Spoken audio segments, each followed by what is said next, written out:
Estamos con Pepe Muñiz en un entorno muy singular para hablar hoy de fantasmas. ¿Que los fantasmas existen, Pepe?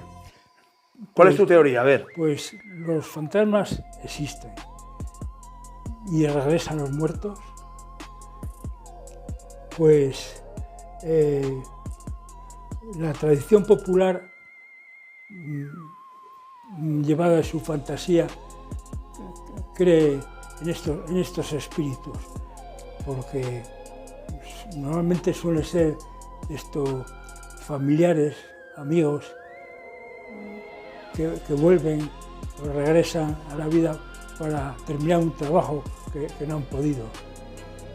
Pues, y existen los duendes, lo vemos en muchas películas que lo recrean, pero en la realidad, cuando se abren las ventanas solas, se oyen pasos siniestros, suben escaleras, se oyen aullidos, y en sombras ves espíritus como un sudario blanco. Y yo creo que regresan y existen. Y muchas veces la presencia, aunque nosotros estamos, ahí están, al pie de la cama o detrás de nosotros. Y a veces regresan para terminar un trabajo que en vida no han podido hacer o vengarse de lo que le han hecho, de un mal que le ha hecho. Parece que podemos hablar de espíritus buenos, espíritus malos, fantasmas de todo tipo. Tú has escrito mucho sobre eso, habrá un poco de todo, ¿no?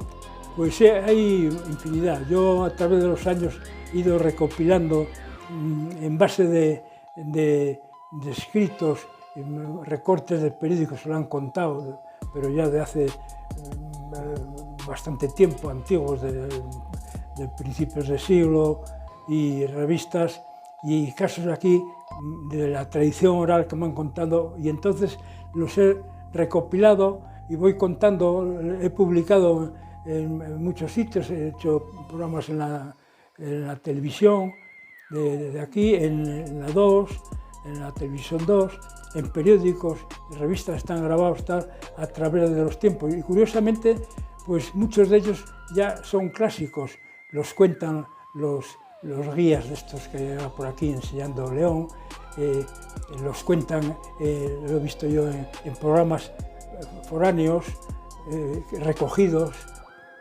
como veréis después cuando cuente cada caso. O sea, que son clásicos, y no me parece mal que los cuenten, aunque ya han sido buscados o investigados por mí, pues así, pero así es la vida. O sea, que ahí está, y me enorgullece de que hayan tenido tanto eco a nivel nacional y de León, claro. Pepe, ¿tienes aquí a alguien observándote, que yo estaba enfocando ahora? Bueno, es una momia. Es una momia. Es buena compañera mía. De viaje, ¿no? Y muchas veces la consulto, ¿no? Ah, muy bien. O cuando quiero hacer una putada a alguien, pues... Le pides consejo. Me pide consejo. Ahí. Y yo me encuentro muy bien entre tumbas y restos y tal, y calaveras y huesos. Hace poco adquirí un esqueleto completo, todo numerado, que era de un traumatólogo, ¿no? Que lo tenía para su estudio. Y así poco a poco me voy enterando. Soy un poco draculín. Y especializándote de paso. Sí, ahora ya conozco bien la anatomía.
aquí, tengo aquí papeles, entre estos papeles, escritos, de mis escritos, tal. Estamos en otro lugar, hemos cambiado el emplazamiento y hemos venido al sitio donde Pepe Muñiz crea y escribe y revuelve, e investiga, que es una palabra muy importante que en los tiempos que corren todo el mundo tira de redes sociales, de internet.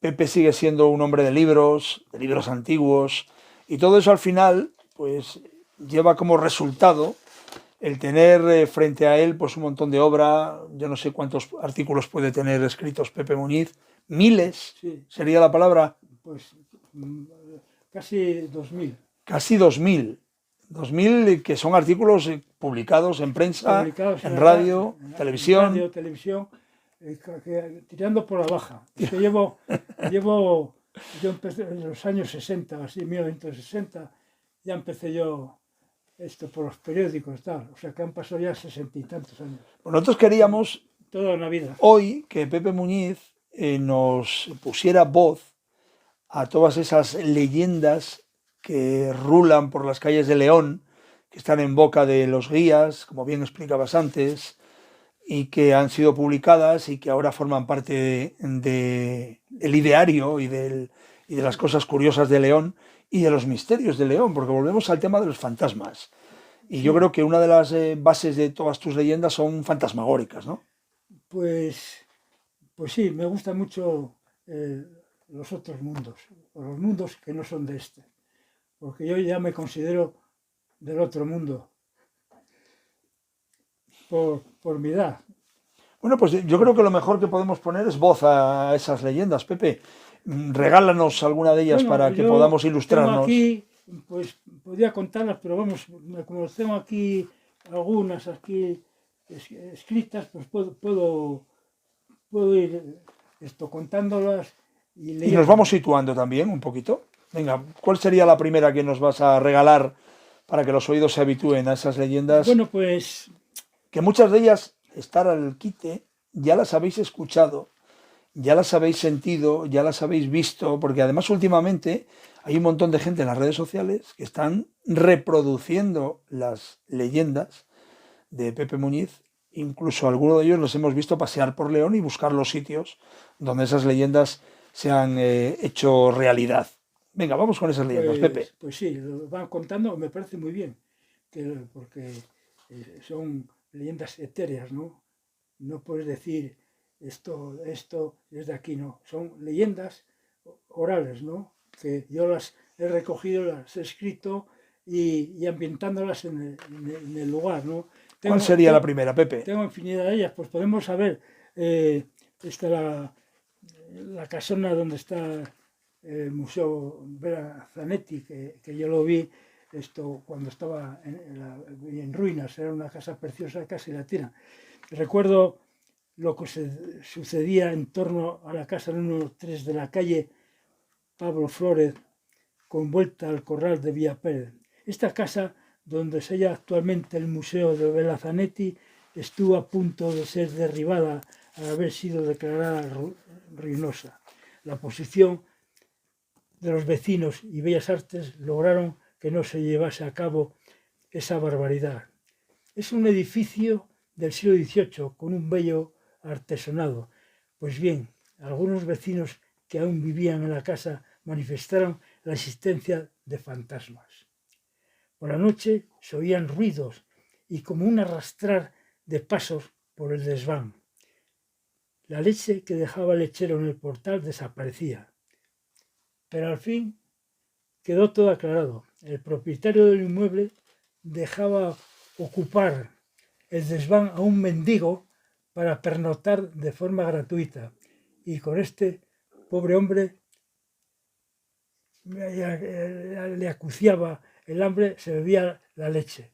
Los inquilinos creyeron que había un fantasma y abandonaron la vivienda, cosa que benefició a la propiedad ante el estado ruinoso de la casa, según decían, pese a la pequeña cantidad que pagaban de renta mensual.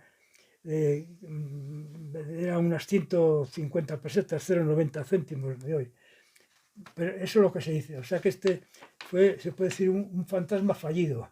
O sea que no era fantasma, sino un pobre hombre entonces esto es una... que vivía ahí pues en la soledad y con sus fantasmas. Y con sus propios fantasmas. Bueno, vamos a alguno de los de verdad. Pepe, hay de esos fantasmas que tú te has encontrado a lo Bueno, largo es y que ancho de tus fantasmas, historias.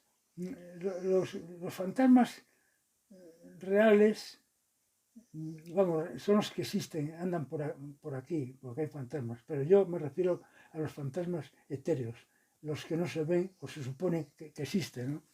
Ahí en la casa de la Plaza de San Isidoro, que precisamente ahí fue donde nací yo, un año, no sé si sería bisiesto, pues en esta plaza hubo otra casa que ya no existe y en el lugar que ahí está construido el Colegio Leonés y que era conocida entonces por la vecindad como la Casa de los Fantasmas. Era una casa de 2 plantas con galería, muy bonita, y hay por ahí fotografías. Y, y entonces se decía que había detrás una especie de cerca, una muralla, de que había escondido un tesoro, que había escondido un tesoro. Y entonces un hombre, un vecino de otra casa aladeña, pues por las noches, a través del desván, porque antes normalmente los desvanes de las casas se podían comunicar unos con otros, ¿no? Y salía por la noche a escarbar en la muralla. En la muralla, pues a veces encontraba, decía que era una vajilla de plata y oro. Y al final, como digo yo, esta casa fue derribada y se amplió el Colegio Leonés. Este argumento que cuento, atravesando un hombre a través del desván, buscando, me recuerda aquella película que tú haber visto de Luz de Gas, ¿no? Si os acordáis, ¿no? Que el marido de la mujer que quería matarlo, tal, pues, asustarla, iba por las noches buscando unas joyas unas joyas estaban escondidas por lo visto al final, como que lo haya visto, estaban prendidas en un vestido, ¿no? Un argumento muy cinematográfico, ¿no? Sí, muy, muy bonita. Yo cada vez que la veo es el cine antiguo, es el que me gusta a mí, aquel de blanco, negro, esto tenebroso. Que por cierto, tú también has estado implicado en el mundo del cine. Pues sí, he hecho algunas intervenciones, así, bueno, sí, hablando más bien de fantasmas y hablando de cosas de León, ¿no? De casas, de historias antiguas, porque a mí la historia actual no me interesa, porque está aquí. De todas formas, Pepe, acabamos de ver unas imágenes de unas momias. Había una que te estaba acompañando cuando estabas hablando y luego hemos visto una en estado yacente, metida en su ataúd. Eh, bueno, las leyendas también están muy cercanas a la muerte, ¿no? Y a los fantasmas también. Es que esa se puede decir que es como una compañera, porque de vez en cuando abro el ataúd y la ventilo, porque conviene. Sí, que nos contabas además cuando estábamos abriendo el ataúd que podía ser una reina, ¿no? De León. Dicen que podía ser la momia de Doña Sancha, pero bueno, si no era Doña Sancha sería su madre, pero es de la época. Por cierto, un día me metí en ese ataúd para probarlo y me quedaba un poco estrecho y me costó salir, pero bueno, como dicen que cuando uno muere encoge, Merma. pues yo creo que me va bien. O sea, que la idea que tienes es que ya tienes ataúd. Ya tengo dicho a los vecinos que si un día me encuentran, que me metan allí. Oye, Que no cuente nada. entiendo que a lo mejor mentalmente ya tienes una leyenda creada sobre tu muerte, tu ataúd y tu vida, ¿no? La tengo, pero no la voy a contar. La contaré después de muerto. Vale, déjala escrita. Cuando vuelva otra vez aquí a la tierra. Me la puedes dejar legada con un folio y un lacre. Sí, y se la dejas al. Es como una especie de se la dejas al notario. Es como una especie de testamento hológrafo. Sí, nunca mejor dicho además. Vamos con otra, ven, Pepín, sitúanos, ¿dónde estamos ahora? Pues ahora vamos aquí, también hay otra leyenda en la calle Ancha, la casa número 7, Y me acuerdo de un sacerdote con el que solía hablar sobre temas de espíritus, que regresa, me contaba que una vez se le acercó cuando pasaba por la calle ancha en dirección a la catedral y le solicitó que acudiese, o sea, la mujer le solicitó que acudiese a la casa que le señaló. Pues un hombre tenía la necesidad del auxilio de los últimos consuelos religiosos. Subió y entró al piso que le indicó, y en la cabecera de la cama del enfermo vio colgado un retrato igual que la mujer misteriosa que le había abordado en la calle.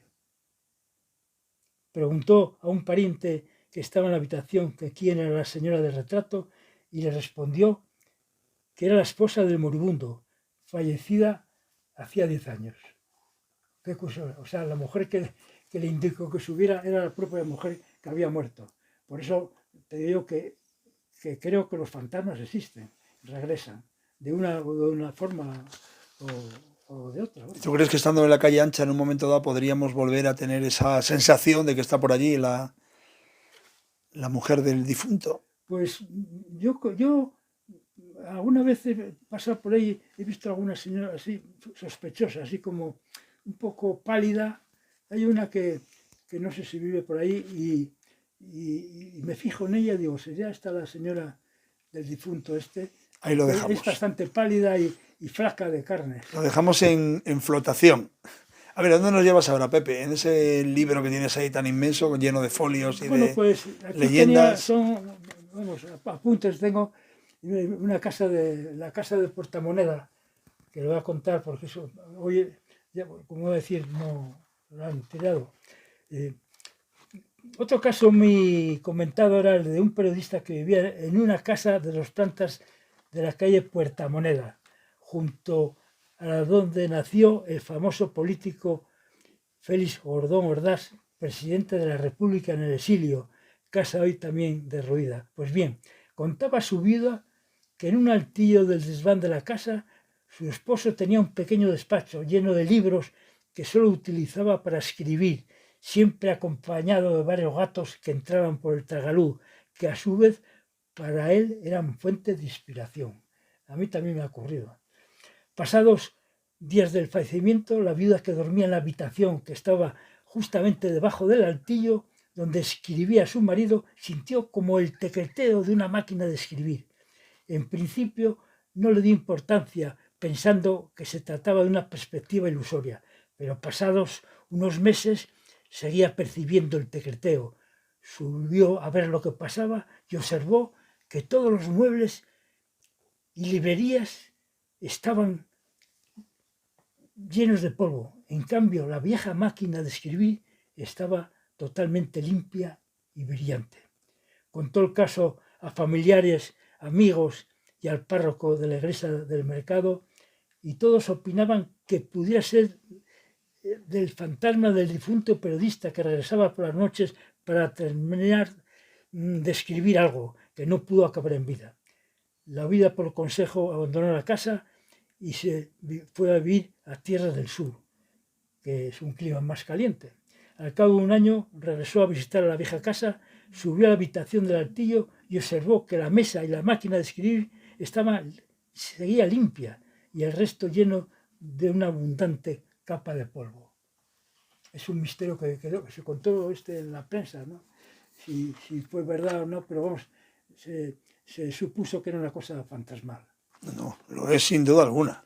Pepín. Había otro caso ahí parecido en la casa número 4 de la calle de Ordoño II, una casa que, como diré, pues apareció una mujer muerta y ahora la han arreglado, pero parece que está deshabitada, debe ser de un fondo bancario, no sé.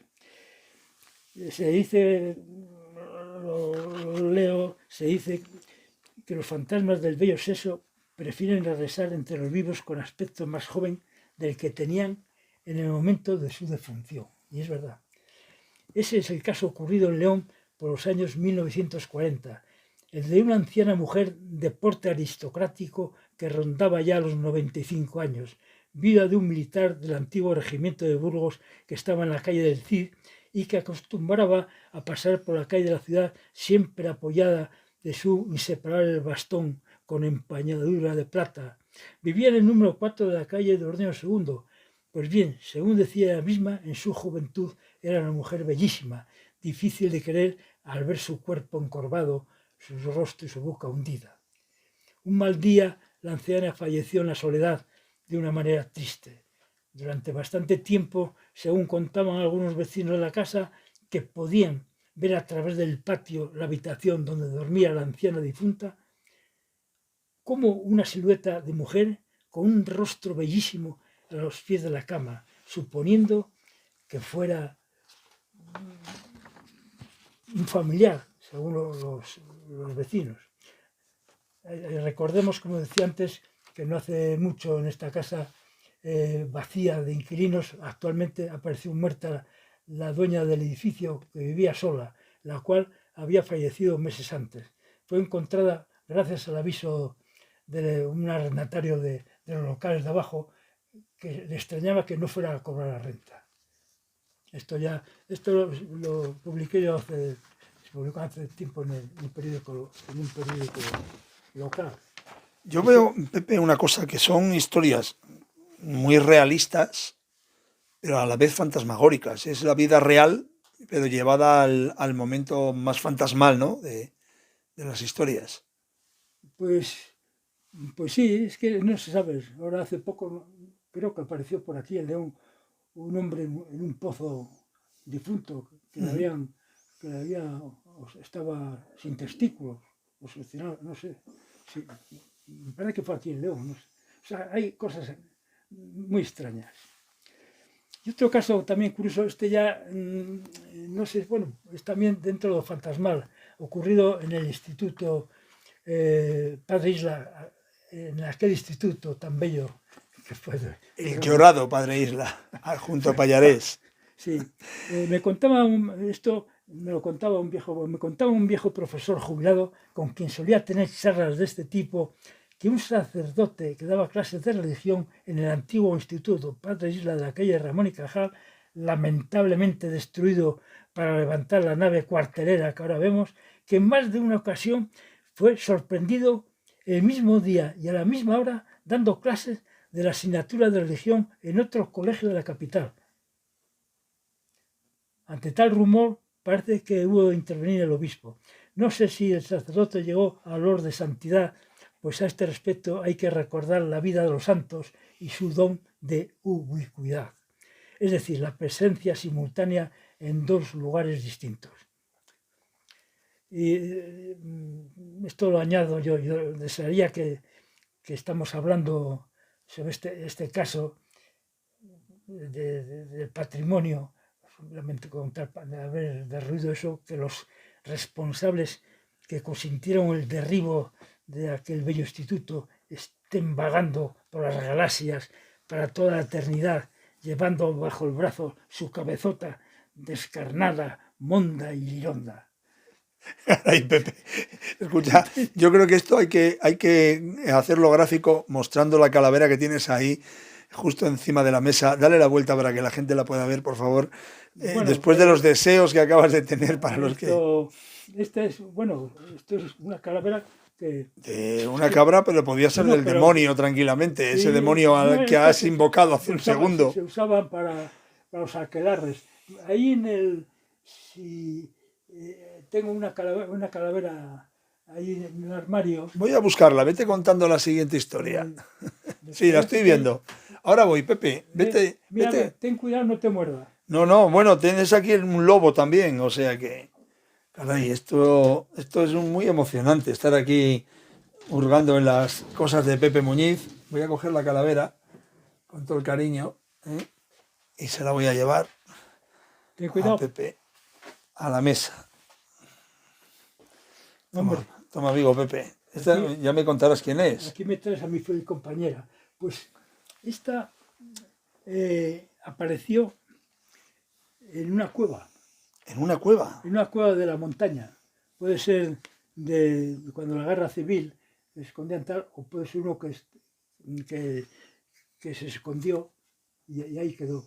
Y había un hueso había una pieza que solo había estado por ahí, lo otro faltaba, se lo comerían los animales. Pero la tengo mucho cariño porque esta lleva conmigo más de 70 años.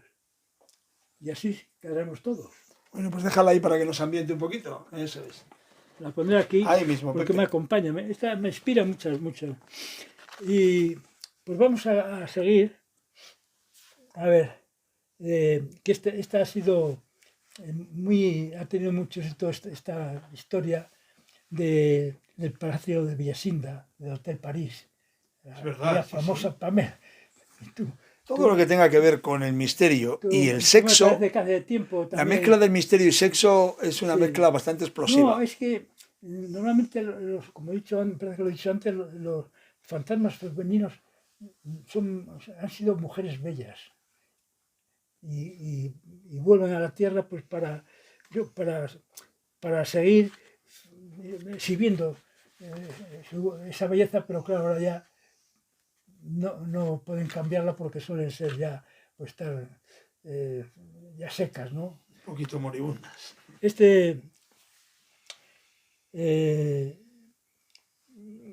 La leyenda cuenta No depares en detalles, ¿eh? de un suceso ocurrido en el pequeño lugar de Alcahuetas, ese ayuntamiento de Villabrad, a pocos kilómetros del Valencia de Don Juan. Tuvo sus días de gloria este pequeño pueblo cuando era señorío de Alonso Enrique de Acuña, conde de Valencia de Don Juan. El palacio de Alcuetas era del marqués de Villasinda, que poseía en León una buena casa, la casona o palacio que es ahora el Hotel París. Pues bien, el palacio de Alcuetas estuvo habitado en una época por una hermanastra del conde llamada Pamela Leonor, una mujer de temperamento que no se contentaba con los gentiles hombres, o sea, de su estirpe, sino que además buscaba amantes entre los jóvenes muchachos de la zona, de aquel lugar. En una de las torres, una trampa erizada de ganchos estaba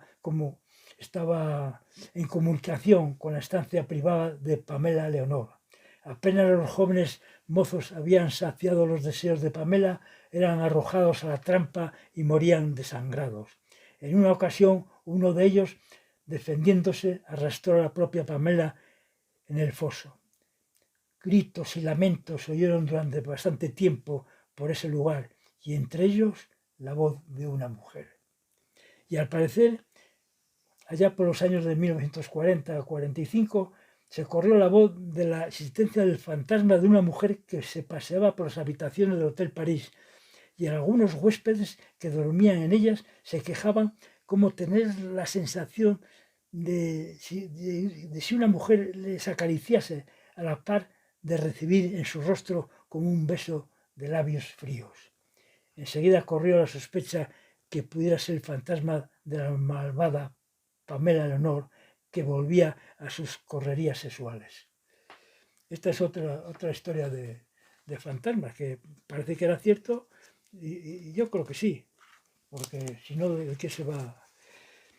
Y luego vamos a ir a este palacete, otro de Neomudéjar, de la calle Alcázar de Toledo, que están ahora... Están reformándolo para poner un hospital para un hospital especializado sí, en enfermedades de columna, de espaldas, con una gran reforma, pero estuvo mucho tiempo cerrada la casa, sí, y ahí estará el momento fantasmal seguro. Pues ahí sí, esto fue cierto, fue cierto el suceso. Ahora la aparición es lo que se cuenta. Vamos a ello. El conjunto de esta mansión, hotel familiar, fue construido entre los años 1911 y 1917 por obra de los arquitectos Manuel de Cárdenas y Arsenio Alonso, siendo el propietario un próspero empresario minero llamado Victorino Alonso Vega. En esta casa vivió un conocido abogado del Estado, bueno, esta casa porque ahí lo que es el chalet familiar y luego una casa de vecinos, que está anexionada, que es la misma, pero una era para vecinos y otra para vivir el propietario. Y como digo, pues en esta... Compartían patio además, ¿no? Con unas palmeras que había ahí. Unas palmeras, que yo me acuerdo de niño que me llevaba mi madre, porque las casas de atrás no existían, que todo eran huertas. Yo conocí todo en la calle de Caza de Toledo, eran chalés y huertas. Y mi madre me llevaba de paseo por ahí y me enseñaba las palmeras que a mí me llamaban la atención, que parece que se han llevado Están a la Condesa, en la Condesa, Templete, al lado del del Templete, justo, Templete. Pero plantadas. creo que ahí van a volver a poner otras. Que es que además se da la casualidad, que hablaste antes de una calle, de una de las casas de Ordoño, que volvemos a tener una torreta dentro también de este edificio, Sí, muy peculiar, con sí, un sí. cierre redondo, Es muy que, bonita. ¿sabes por qué el motivo de eso? Porque la parte de atrás era el convento de las Agustinas. Era todo de atrás era un convento que luego lo compró, En Ordoño me estás hablando, ¿verdad? sí, la de Ordoño, Claro, en y Ordoño. quedaba a la fachada de la Plaza de Santo Domingo, donde está la librería Pastor. Todo eso había un edificio que era el convento, yo me recuerdo de él, y todas las atrás eran huertas. Por eso esas casas que ves tú con la fachada espléndida para Ordoño y están cortadas por atrás, el motivo que eran medianeras y no Claro. podían dar vistas ahí. Y luego al construir el complejo ese, pues entonces han quedado adosadas a la pared. Lo raro es que no haya Eso no. ninguna historia misteriosa relacionada también con las monjas, el convento. El convento estaba en el centro de León. Pero Bueno, seguro que estás investigando, ¿eh? ahí, yo, una de las cosas es el espantadiablos que doné yo a la catedral, que está en el museo, que era un elemento o sea, era una figura que tenían las monjas de clausura para espantar al diablo. O sea, las creencias medievales y también hasta el siglo XVIII, principios del siglo XVIII, existía la creencia que, el diablo, el diablo que acosaba a las monjas era el diablo, solía ser el cura, pero las monjas decían que era el diablo, vestido de cura. Y de ahí el espantadiablos de Pepe, que ahora, atención, está en la Catedral de León y que es motivo de curiosidad de medio mundo, ¿eh? Que Sí. todo el mundo viene preguntando a León por el espantadiablos. Sí, creo que bueno, es la única catedral que existe. En Milán, sí, en Milán existe otro espantadiablos, pero del mundo yo creo que la otra es la de León, que existe esa figura. Pues del Y inframundo han de tenido bien Pepe. exponerla en un lugar privilegiado, porque es una cosa de la cultura, de la religiosa, de las creencias de aquella época que se creían en brujas y en demonios. Por eso yo me siento un poco diablo cojuelo, porque Estás ahí en el medio me justo. hubiera gustado haber vivido en el siglo XVI o Oye, me gustaría XVII. traerte otra calavera que he visto aquí, con tu permiso, ¿eh? Para que la enseñemos también. Ten cuidado, no te muerda. Sí, porque esta sí que tiene peligro, ¿eh? Tiene la mandíbula un poquito forzada. Mira, la vamos a poner aquí para que la gente la vea. Bueno, ¿Qué tiene que ver con tus bueno, historias? tiene una historia. Este es una calavera de un oso, De un oso, parecía por el que tamaño. se encontró en la escuela de Vaporquero. Hay un libro que ha publicado la Diputación, que intervenimos varios escritores de ahí, entre ellos aquel amigo mío, Javier Tomé, y fue encontrada allí. Pero la cabeza esta tendrá, según antropólogos, vamos, especialistas, que debe tener más de 500 años. No es una cabeza actual, que ahí estaba encontrada. Bueno, pues si te parece, Venga, seguimos vamos con a más ir con el historias. fantasma de la calle del palacete de Mudéjar, ¿no? Dejamos ahí al oso para que nos acompañe también. Pues bueno, voy a seguir, porque esto es interesante. En esta casa vivió un conocido abogado del Estado llamado Esteban Zuloaga Mañueco, que apareció muerto en el año 1936, parece ser que fusilado por los falangistas en la carretera de San Andrés del Rabanedo. El abogado había sido defensor del Alfredo Nistar, líder de la Revolución de Octubre en León en ese año. Desde entonces la leyenda negra de un fantasma comenzó a envolver el palacete. Al parecer, un fantasma se le apareció a un albañil que se ocupaba de obras de mantenimiento en el palacete y que en ocasiones y por razones de su trabajo se quedaba a dormir allí. Esto es lo que contaba él a la prensa. La primera vez que entré, relataba el hombre, quedé sorprendido. La casa tenía instalada calefacción de carbón con unos radiadores enormes y aunque no estaba encendida, los radiadores despedían un fuerte calor. Una de las noches me quedé a dormir y la entrevela me pareció oír pasos. Después siguió un profundo silencio. Otra noche me pareció ver como una sombra que se deslizaba. Preguntado qué aspecto tenía la sombra, según la descripción que dio, coincidía con la figura del abogado fusilado. ¿Sería el fantasma de dicho abogado? Por eso yo estoy convencido que sí, puesto yo creo que, como digo, que los fantasmas existen. Y bueno, pues si quieres seguimos contando más casos.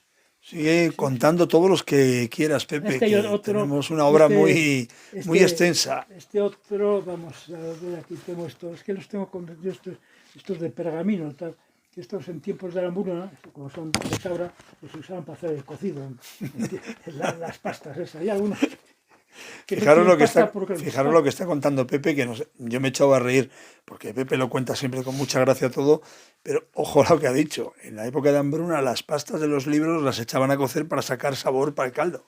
Sí, porque ya Lo que es el hambre. estos eran de vaca, vamos, más bien de cabra o de... Y me sigue impresionando a mí el oso. Lo tengo aquí así como de lado, voy a darle un poco de iluminación para que la gente lo vea, hombre.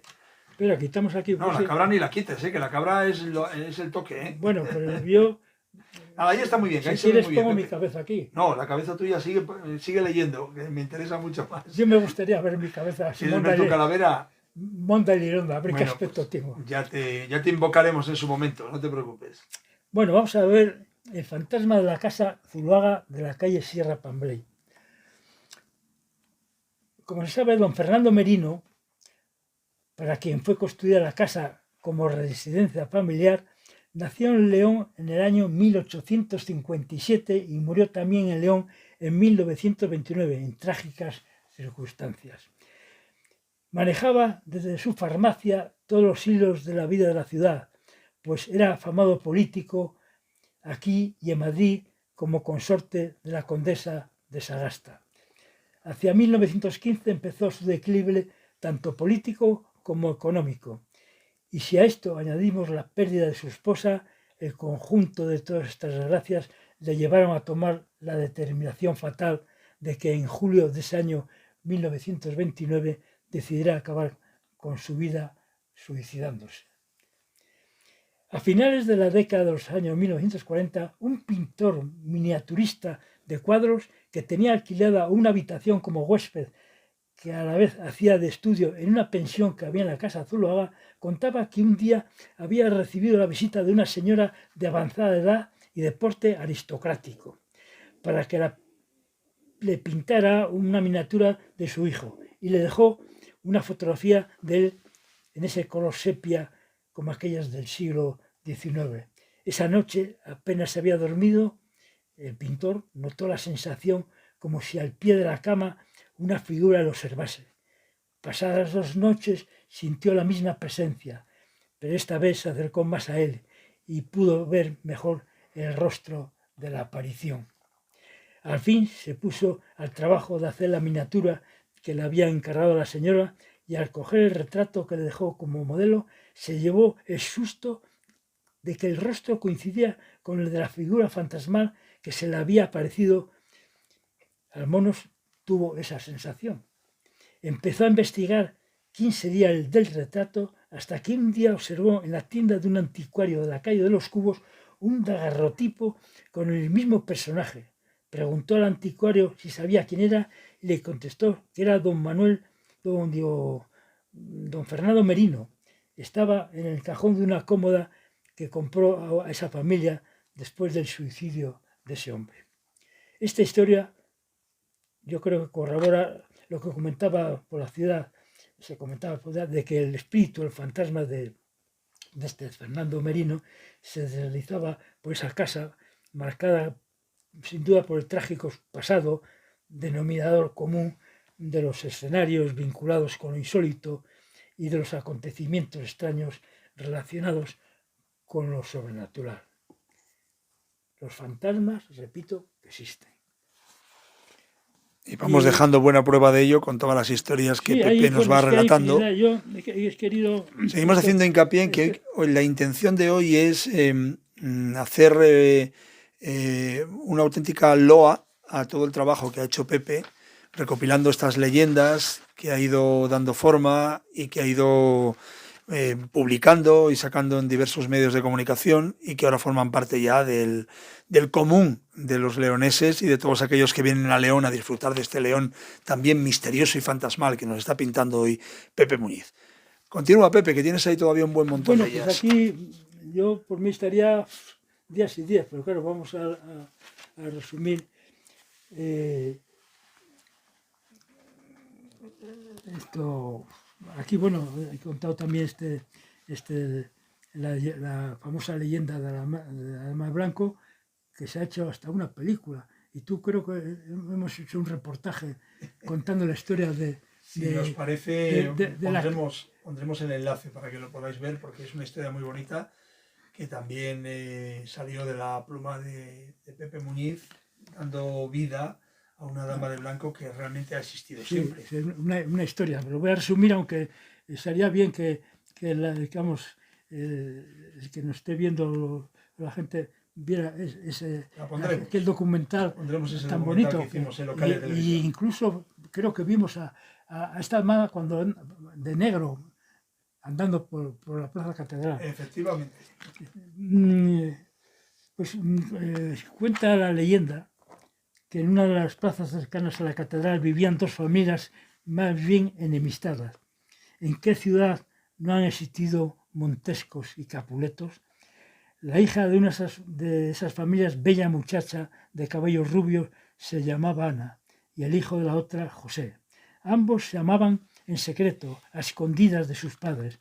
El campanero de la catedral, que en una ocasión fue correro de sus citas amorosas, les propuso un encuentro en las azoteas de noche, cuando el reloj diera las 12. Ella iría de blanco para distinguirse en la oscuridad. El día fijado, el campanero esperaba a la dama allí en la puerta abajo. Subieron las escaleras de la torre guiados por la tenue luz de un candil y en las alturas la dejó. Volvió a bajar a esperar al caballero y pasó el tiempo y el caballero no llegaba. Fijaba su mirada en la torre y allí en lo alto solo veía la silueta de la mujer vestida de blanco. Sin embargo, hay quien dice que a veces a medianoche, en las noches de luna llena, se puede apreciar la silueta de una mujer vestida de blanco deslizándose por los altos de la catedral. Otros dicen verla vestida de negro paseando por los soportales de la plaza. Se retuerce las manos, se desespera, llora y luego penetra en los muros de la catedral al primer canto del gallo.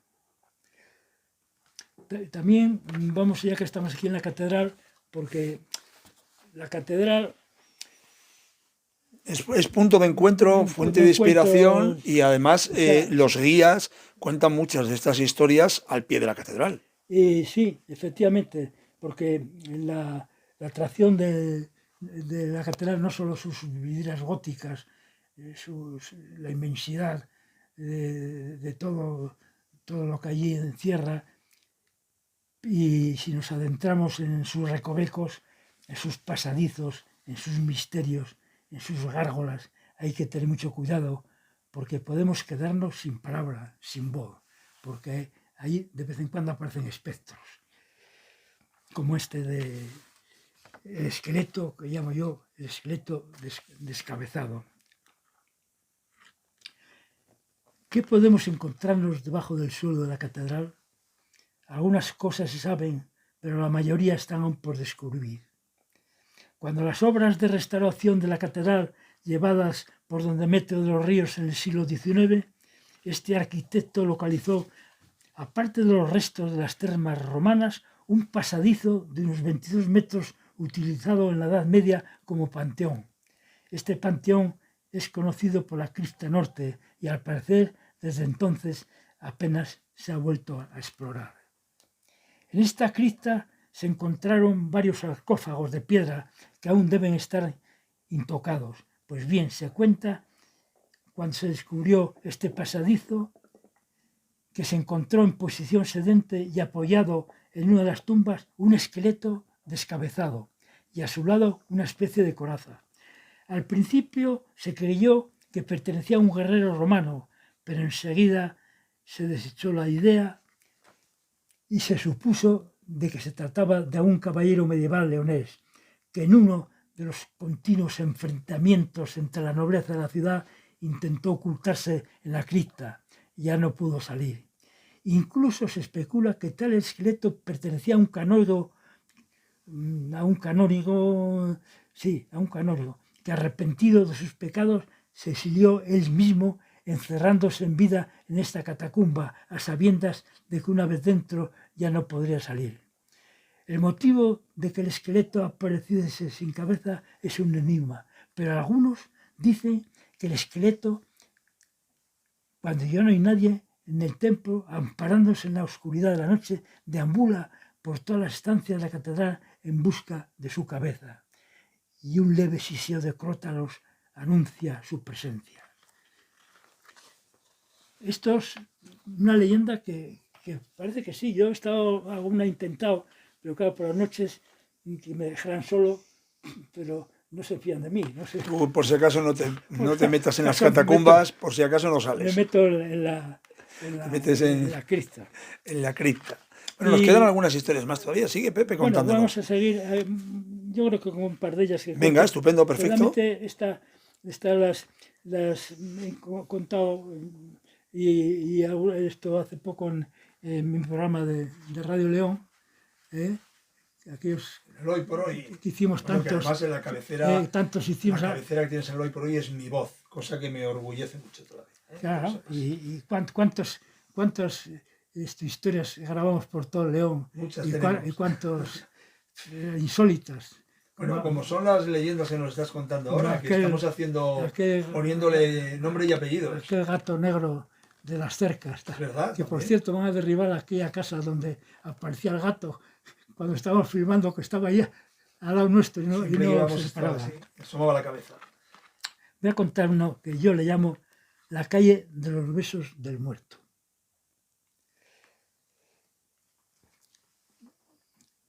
En todas las ciudades hay historias curiosas que la mayoría de las veces se dan por primera vez a conocer, cosa que ocurre en el caso que vamos a contar hoy, que yo llamaría, como he dicho, el caso del ataúd con momia dentro o la calle de los besos del muerto.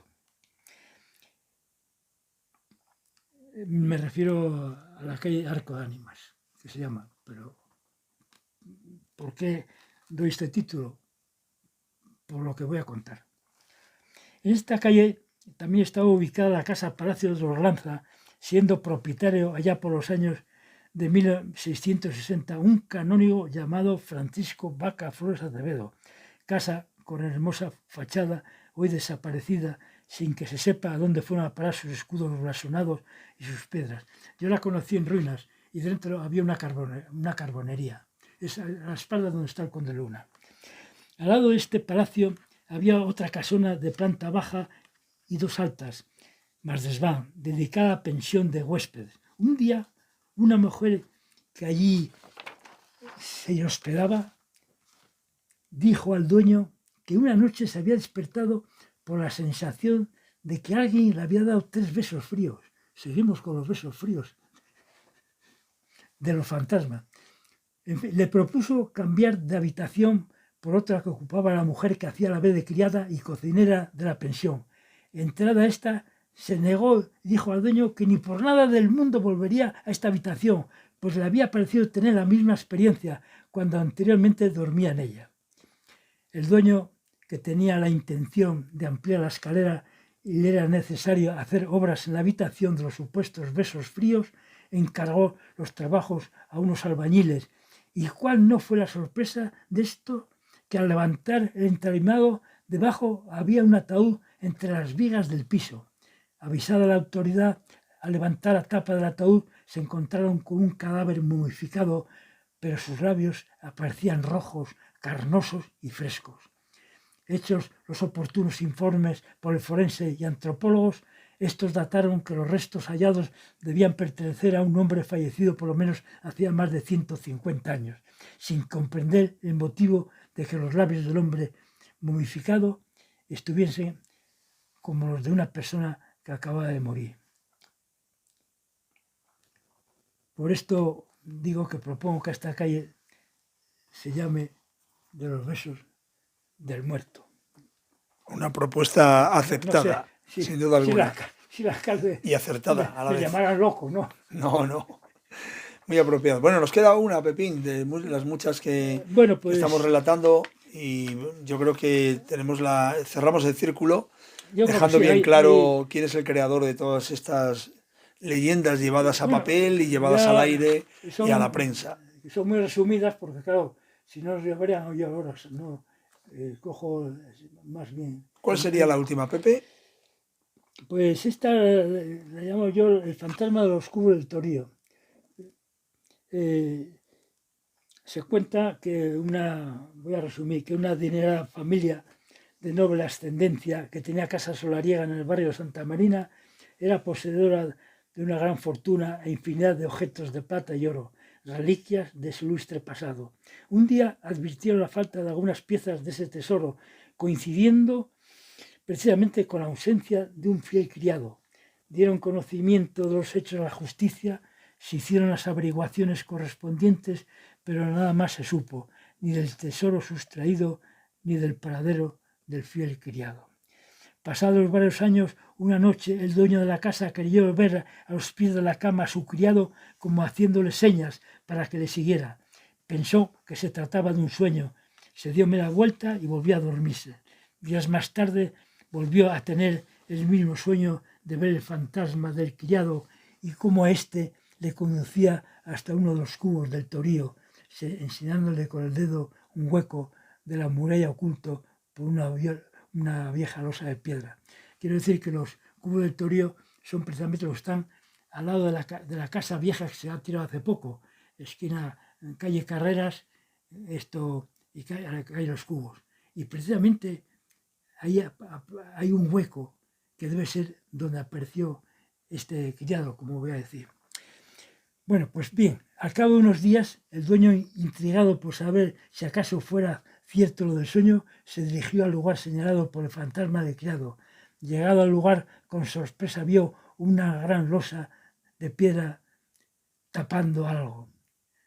Con ayuda de otros criados de la casa, removieron la losa que estaba de la parte de abajo de la muralla y dentro del hueco hallaron el tesoro sustraído y el cuerpo momificado del criado fiel. Al final se descubrió que el culpable del robo había sido el administrador de la casa, que iba guardando poco a poco en ese hueco las piezas de oro y plata que iba sustrayendo, hasta que un día fue sorprendido por el criado y el administrador, para evitar que le denunciase, acabó con su vida ocultando el cadáver en el mismo hueco junto al botín. Confeso, el autor del robo y del crimen fue preso por la justicia, juzgado y ajusticiado en la cárcel de la fortaleza medieval de Puerta Castillo. Y esto parece que fue... Con bandera negra, ¿no? Bueno, la bandera negra es más bien, sí, a Garrote Vil se ponía, yo me acuerdo de ver allí, porque yo vivía en la calle Ramón Cajal enfrente, y veía la torre del reloj que está en la cárcel antigua, donde ahora está el museo histórico, ¿no? Y arriba, cuando ajusticiaban a uno, a Garrote Vil, ¿no? Aparecía la bandera negra. Tú sabes a Garrote Vil cómo era, ¿no? Sí. Que sentaban al reo a una silla atado y le giraban con la cabeza sujeta y detrás había un agujero y le ponían un casco y atrás un tornillete y iban apretando el tornillo hasta desnucarle. Era como la puntilla de los toros. Detalles de Pepe Muñiz y los ajusticiamientos. Aquí... Pepe, mira, hemos cerrado el círculo en una hora perfecta, en donde hemos contado un montón de leyendas que han salido de tu cabeza, de tus historias, de tus investigaciones. A mí me gustaría dejar claro una cosa. Queremos todos que sigas regalándonos tus escritos, tus leyendas y tus investigaciones, porque son ya patrimonio de León y porque además te necesitamos para seguir reescribiendo la historia y contándola. Pues mira, si te digo, aunque no sea, o sea, no me gusta a mí presumir, pero según estudios antropológicos, dice que yo puedo vivir 150 años. O sea que te queda mucho por escribir. Para contar. Hombre, espero que no sea cierto, porque hay ciertos momentos que ya quieres marcharte, ¿no? Porque es que es así, es la ley de la vida. Bueno, por ahora ni se te ocurra, ¿eh? Que te necesitamos para seguir escribiendo y reescribiendo la historia de León. Muchas gracias, Pepe. Y te dejamos ahí con tus legajos y con tu amiga, ¿eh? Que siempre la tienes ahí presente. Y bueno, yo me quedo con la cabra esa cornuda, ¿eh? Que me gusta mucho, y el oso también. Pero a ti yo veo que te atrae más la calavera de tu amiga. Es más afín. Más afín. Buena definición. Hasta la próxima, Pepe Muñiz. Muchas gracias. Un abrazo muy grande.